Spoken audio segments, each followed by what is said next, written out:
Good afternoon, respected chairperson, um, the chief guest of the session, the heroic figure of Nepal, all the dignitaries present over here. First of all, I'm really privileged to stand here in front of all of the dignitaries, especially on this great occasions of unveiling the book written by, as I already said, a heroic figure of Nepal, who is known as one of the promising character, one of the principled communist leader. So before going to the book, I simply would like to start with my impressions on the leader. For me and for all of us, respected Bijukche is not just a political figure. He's a symbol of strong moral stand, and especially who lived his life serving the people, who lived his life campaigning for the dignity, campaigning for the freedom, liberations of the people. So, known for his unwavering stand, he is always known for his unwavering stand on good governance, cultural preservations, and a clear politics. So we can say that being here is extraordinary honor to all of us. As to talk about the book, while going through the book, I just felt that. And in a personal note, I started reflecting on him because on a personal note, I just got him in my very childhood,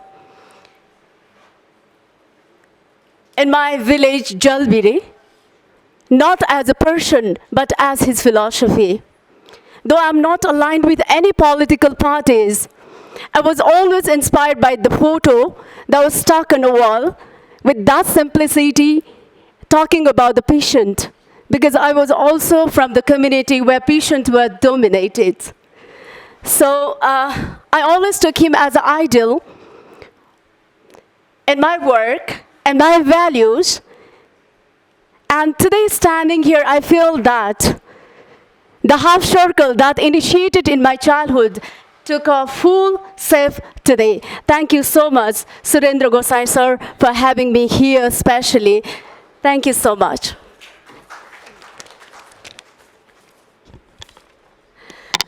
So, reading the book took me to the journey through conviction, love, sacrifice, political ethics, commitments, and resistance in essence by a great leader. It made me reflect on deeply rooted social injustice, crisis, poverties, and a dream of a vision to come out of all these things. More than that, I was closely touched by the profound struggle of the wives, children, family of rebellions, especially in the time of dictatorial regime.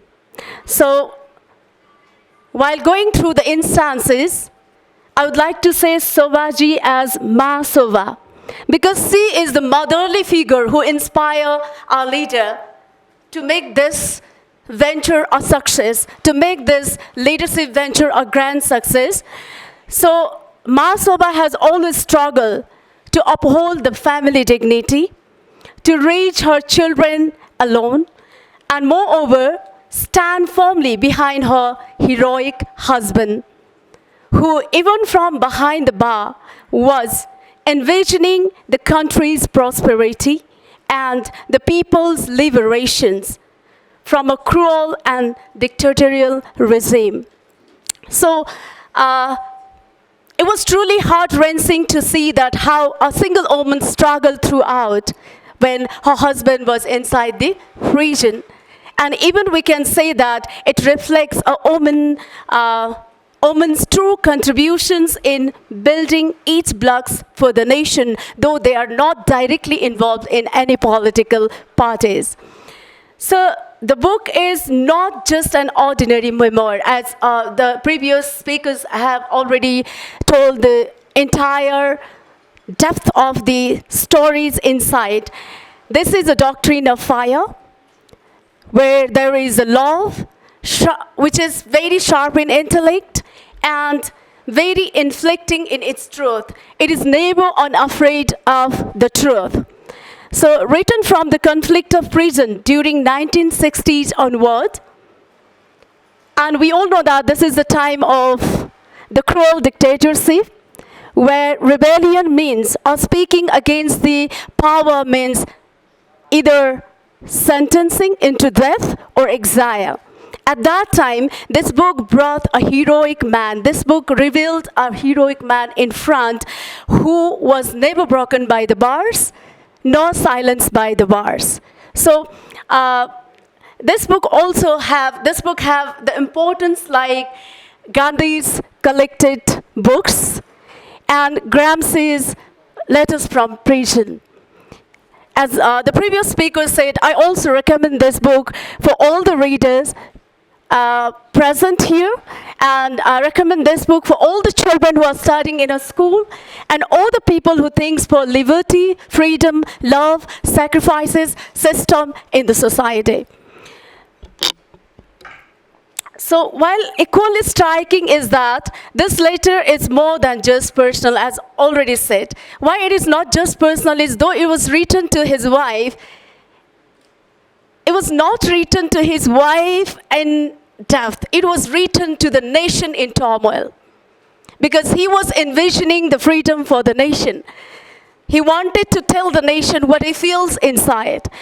So he speaks to the lost values, warns against cultural disconnections, and urges the youth to return to their roots, not to become narrow-minded, but to build a future that honors our identity and heritages.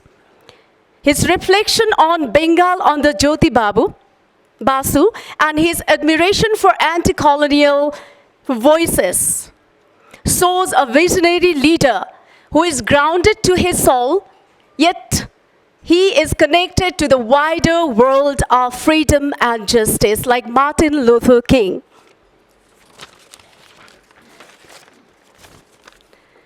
Throughout the letters, what stands out is his simplicity.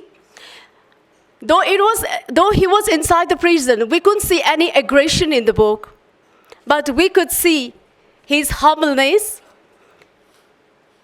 his patience, and his calm determination to give the liberations for the nation. So he doesn't dramatize the pain, he doesn't dramatize the struggle in the book, but he seeks for our attention. He seeks for our attention and our responsibility to liberate the nation. His leftist vision here is perfectly balanced with Gandhism.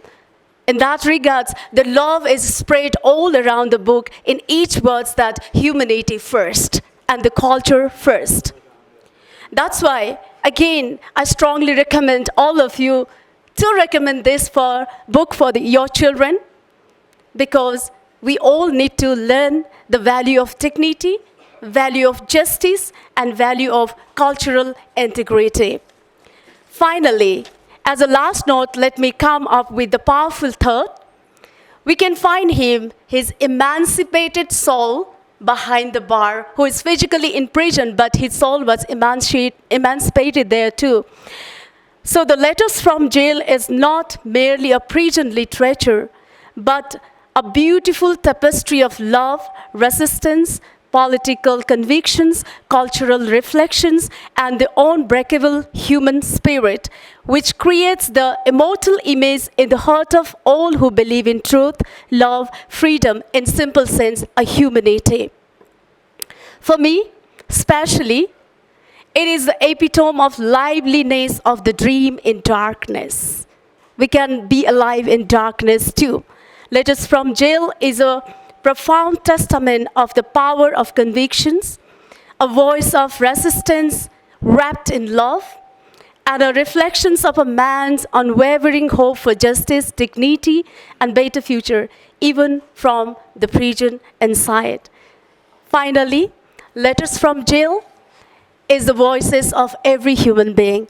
It's the voices of every people who are troubled, the every people who seeks for the freedom and life. Because ultimately we know that freedom is our by birth right. Thank you so much. Thank you everyone. Thank you everyone for listening me and having me here.